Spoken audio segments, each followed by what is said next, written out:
भैया, जरा ध्यान से। सामान हल्के हाथों से उतारना। ये गिलास नाजुक हैं, थोड़ा संभाल के। ऊपर वाला बॉक्स फिसल न जाए, सीधे पकड़ना। भैया जी, टेंशन लेने की कोई जरूरत नहीं। आपके फ्लैट का सारा सामान हम ध्यान से सेट कर देंगे, बिल्कुल सुरक्षित और सही तरीके से। आप बस रिलैक्स करें। बहुत देर से तेरे हाथ की बढ़िया अदरक वाली चाय का इंतजार कर रही थी। कितना रह गया सामान? सारा ऊपर फ्लैट में रख दिया ना? नमस्ते अंकल जी। नमस्ते बेटा, नए आए हो लगता है। जी अंकल जी, आज ही आया हूँ। बस सामान शिफ्ट कर रहा हूँ। आप भी इस एरिया में रहते हैं क्या? हाँ बेटा, वो सामने कोने वाला फ्लैट मेरा है। वहां दूध की दुकान है ना, वहीं से दूध लेने जा रहा हूं। तुम्हें भी कुछ खरीदना हो तो उस दुकान से ले लिया करो। वहां पर दूध, दही, मक्खन, पनीर सब कुछ मिलता है। जी अंकल, बिल्कुल। थैंक यू अंकल जी। अरे, देखो तो, सामने वाले फ्लैट में शायद कोई नया लड़का शिफ्ट हुआ है। सारा सामान तो वहीं जा रहा है। पर अजीब बात है, बिल्कुल अकेला दिख रहा है। न कोई फैमिली, न दोस्त। घर शिफ्टिंग के समय कोई साथ न हो तो कितना मुश्किल होता होगा। माँ जी, रात के खाने में क्या बनाऊं? नीचे सब्जी वाला खड़ा हुआ है। एक काम करती हूँ, कटहल ले आती हूँ। कच्चा कच्चा लग रहा है, बढ़िया बन जाएगा। हाँ बेटा, कटहल ही ले आओ। सच कहूं तो सुबह से ही मन कर रहा था, पर बोलती नहीं थी कि तुम परेशान हो जाओगी। लेकिन रामू काका से कहना जरा सा नरम वाला टुकड़ा दे दें। कल वाला तो इतना सख्त था कि मेरे दांतों का बुरा हाल हो गया था। और हाँ, साथ में वो हरी हरी मिर्च भी लेना, वरना स्वाद में वो बात नहीं आएगी। आरती नीचे गली में सब्जी वाले से सब्जी लेने चली गई। शोभा उसके उदास चेहरे को ऐसे ही देखते रहती थी। आरती पहले ऐसी नहीं थी। वो हंसती बोलती सबसे खूब बातें करने वाली थी। 7 साल पहले आरती के पति का देहांत हो गया था। उसके बाद आरती अपने मायके चली गई क्योंकि उसके माता पिता ने एक और लड़का देखा जिससे आरती दूसरी शादी कर सके। पर वो लड़का भी गलत था, इसलिए आरती ने उससे शादी करने के लिए मना कर दिया। और उसके बाद फिर से आरती अपनी बूढ़ी सास के पास आ गई, और तभी से आरती अपनी सास शोभा के साथ रह रही है। शोभा ने कई बार आरती को दूसरी शादी करने के लिए कहा, पर आरती ने फिर मन नहीं बनाया। अरे रामू काका, ये कटहल कैसे दिया तुमने?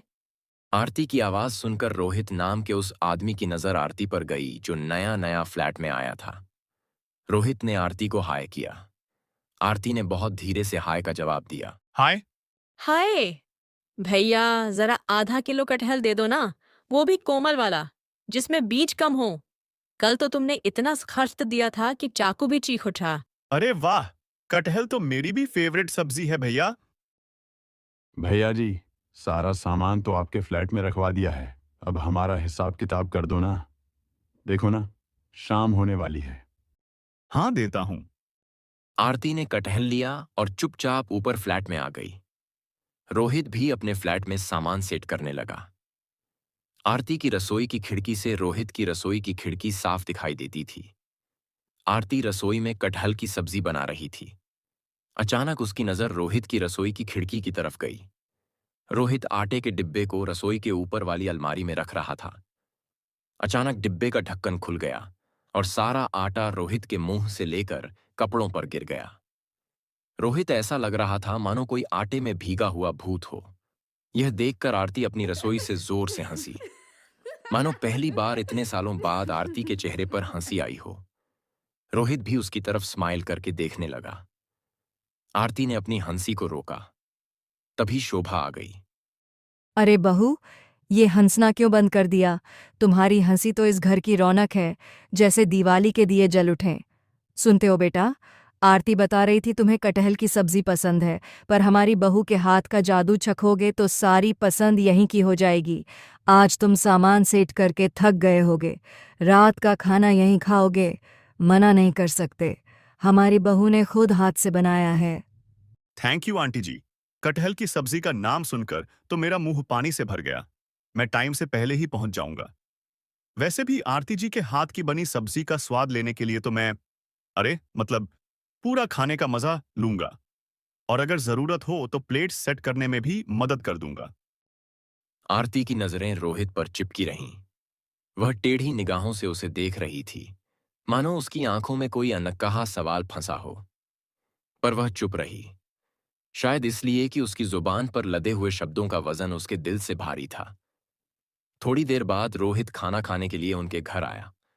आंटी जी, ये फूल आपके लिए। तुम्हें कैसे पता कि मुझे गुलाब के फूल पसंद है? बहुत सुंदर गुलदस्ता है। आओ बेटा बैठो।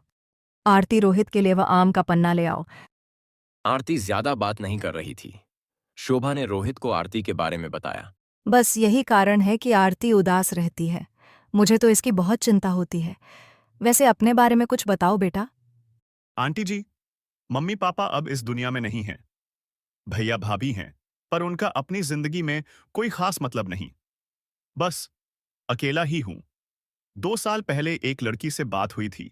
बात सगाई तक पहुंची, मगर उसने मुझे सिर्फ इसलिए ठुकरा दिया क्योंकि मेरे पास कार नहीं थी। लेकिन आंटी जी देखिए, मैंने अपनी मेहनत से फ्लैट खरीद लिया, कार भी आएगी, धीरे धीरे सब होगा। पर उस वक्त उस लड़की ने मेरी मेहनत को नहीं देखा।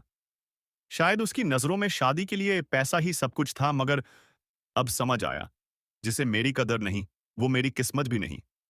आगे बढ़ता रहूंगा। अरे बेटा, ये सब छोड़ो। समय सबका घाव भर देता है। तू इतना मेहनती है, कोई ना कोई प्यारी सी बच्ची जरूर तेरे दिल को छू जाएगी। और सुन, आज मेरे हाथ का बना कटहल की सब्जी है। जरा टेस्ट तो कर। इतना गुस्सा दिल में रखोगे तो पेट कैसे भरेगा? अरे और कटहल की सब्जी लो ना बेटा। बस आंटी जी, मजा आ गया। आरती जी, आपके हाथ की कटहल की सब्जी बहुत टेस्टी है। पता है आंटी जी, मेरी मम्मी बिल्कुल ऐसी ही कटहल की सब्जी बनाती थी। क्या हुआ था तुम्हारे मम्मी पापा को? आंटी जी, पापा तो तभी चल बसे थे जब मैं और मेरे भाई छोटे थे। मम्मी अभी 4 साल पहले ही गुजरी है। भैया की शादी बाद में हुई है। लव मैरिज थी, इसीलिए उन्होंने अलग फ्लैट ले लिया। बस मैं काफी टाइम से किराए पर था, तो सोचा कि अब अपना ही ले लेता हूं। आंटी जी, डिनर के लिए थैंक यू। अब तो अक्सर ही रोहित और आरती के बीच चलते फिरते बातचीत नमस्ते हाय हेलो हो जाती थी। कभी शोभा कोई सामान लेकर आती थी और लिफ्ट बिजी होती थी तो रोहित सीढ़ियों से सामान ऊपर तक ले आता था।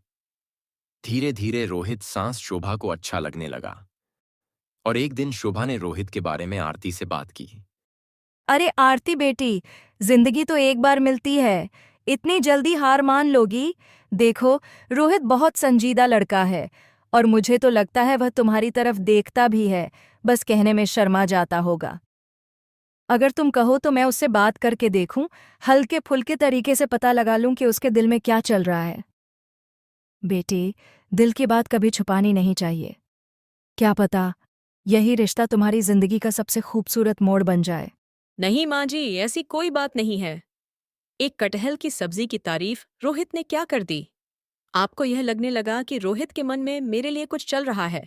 ऐसा कुछ नहीं है। ना ही मेरे मन में रोहित के लिए कुछ है और ना ही रोहित के मन में मेरे लिए कुछ है। हम सिर्फ पड़ोसी हैं। आरती शोभा को दूध देकर गैलरी में टहलने के लिए आ गई। कहीं ना कहीं शोभा की बातें आरती के मन में चल रही थीं। तभी उसने देखा गैलरी में रोहित किसी से फोन पर बात कर रहा है।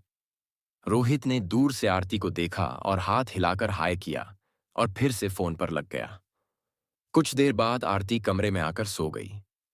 अगले दिन आरती शोभा से बोली। आप मुझे कह रही थी ना कि रोहित के मन में मेरे लिए कुछ चल रहा है। पता भी है, रात को रोहित अपनी गैलरी में फोन पर किसी से बात कर रहा था। काफी देर तक रोहित ने इतनी देर रात तक किसी से फोन पर बात की, और आधी रात के समय कोई किसी से फोन पर बात क्यों नहीं करेगा? कोई गर्लफ्रेंड होगी, तभी तो इतनी देर फोन बिजी रहा। हाँ, कह तो तू ठीक रही है। हो सकता है मेरे मन का वहम ही होगा। चल छोड़, कोई बात नहीं। मैं अब इस बारे में कोई बात नहीं करूंगी। अगले कुछ दिनों तक रोहित दिखाई नहीं दिया। आरती बार बार उसके फ्लैट की तरफ झांकती तो फ्लैट के बाहर ताला ही दिखाई देता। हिम्मत करके आरती ने नीचे गार्ड से पूछ ही लिया। अरे मोहन, इधर आना। बोलो आरती दीदी, क्या हुआ?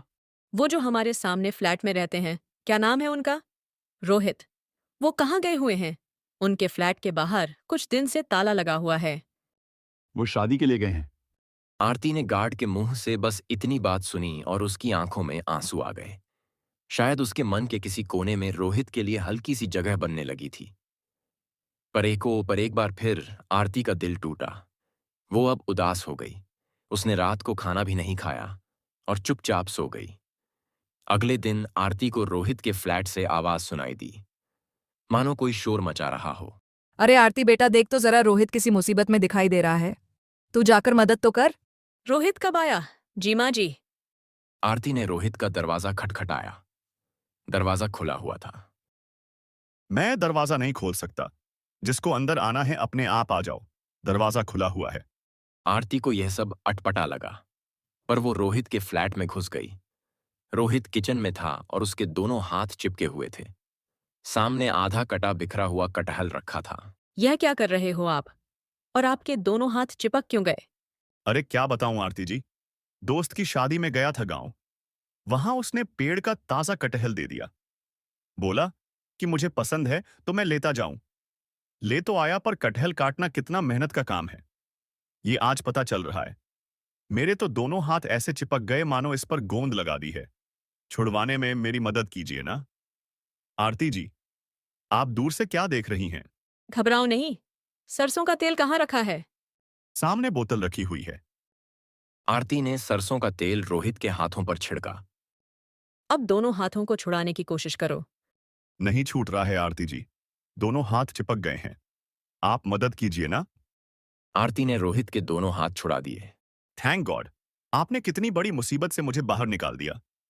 वैसे आइडिया अच्छा है, कटहल काटने के लिए सरसों के तेल का इस्तेमाल कर लो। पर अब मैं क्या करूं? मेरे से तो यह सब हो ही नहीं रहा है। आप हटिया सब्जी मैं बना दूंगी। आरती ने फटाफट से बढ़िया सी कटहल की सब्जी बनाकर तैयार कर दी। ऐसी सब्जी रोज खाने को मिल जाए तो कसम से मेरी तो लाइफ सेट हो जाएगी। अरे आप तो शादी कर रहे हो ना उससे, जिससे रात को फोन पर बातें करते थे। इसीलिए तो आप गए हुए थे। अरे मैंने बताया तो, मेरे दोस्त की शादी थी। मेरी शादी होती तो मैं इस बिल्डिंग में सभी को इनवाइट करता, और आप रात में बात करने की बात कह रही हैं। वो तो मेरे बड़े भैया थे, कभी कभी मेरा हाल चाल पूछ लेते थे। दिन में हम लोग बिजी होते हैं, इसीलिए रात में थोड़ी बात कर रहे थे। वैसे बात तो मुझे आपसे भी करनी है, अगर आप इजाजत दे तो। मेरे से बात करनी है, पर किस बारे में? अगर आप बुरा ना माने तो मुझे आपके हाथों की कटहल की सब्जी पूरी जिंदगी खानी है। रोहित की बात सुनकर आरती शर्मा गई। उसकी आंखों में खुशी के आंसू थे। शायद मन ही मन वो भी रोहित को प्यार करने लगी थी। आरती के सास शोभा की खुशी का ठिकाना नहीं था, क्योंकि रोहित बहुत अच्छा लड़का था। कुछ दिनों बाद पूरी बिल्डिंग के लोगों के सामने रोहित आरती के साथ सगाई करता है। और फिर कुछ दिनों बाद रोहित के किचन में बढ़िया सी कटहल की सब्जी बन रही थी, जो उसकी पत्नी आरती बना रही थी।